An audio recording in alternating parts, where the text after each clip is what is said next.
The Falkland Islands is estimated to support 20% of the world tussock grass, which has many benefits to the surrounding ecology.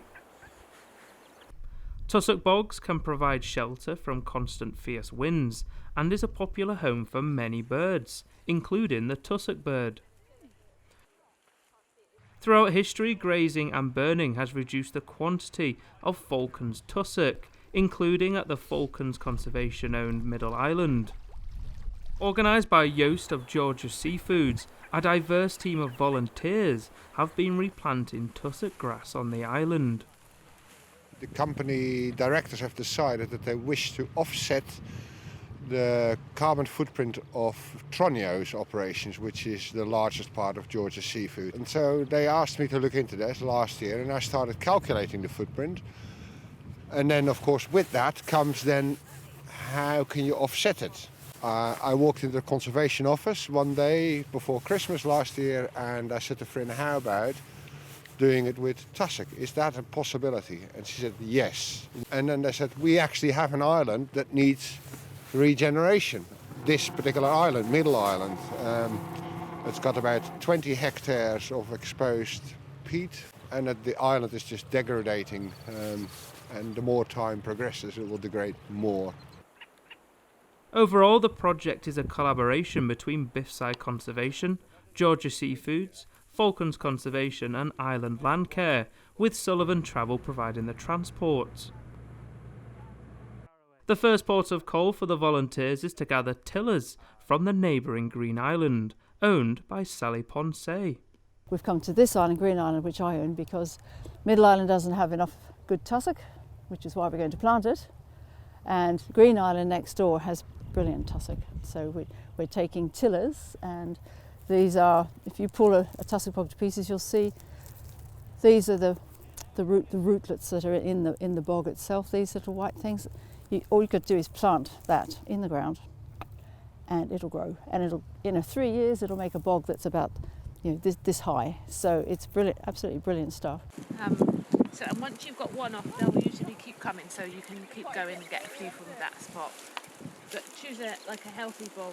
In 1994, Green Island caught fire, burning through the majority of tussock already there on the island.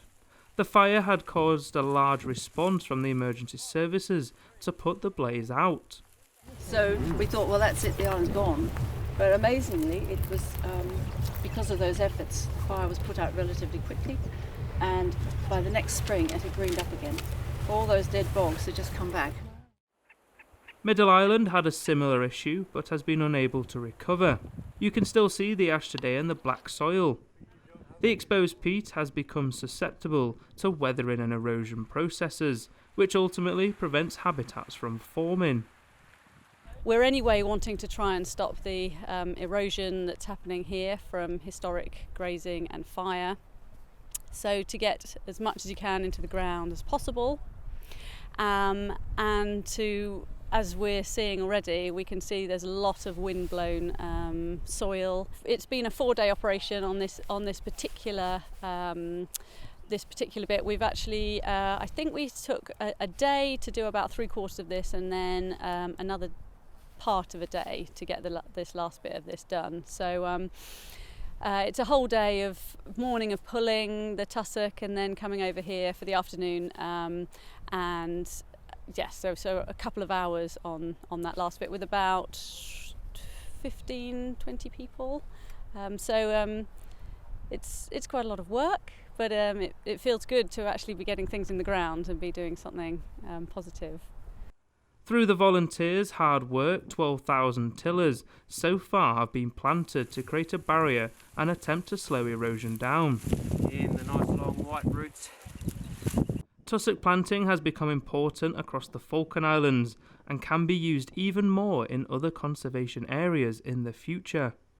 There's a real opportunity, I think, in remembering that native habitats and these gems of nature are here, and they need as much time investment as they can in terms of restoration. The time is now. We're really going to see them literally disappearing before our eyes if they have any more further impacts, climate change, etc. So it's really just doing as much as one can now. The time is now.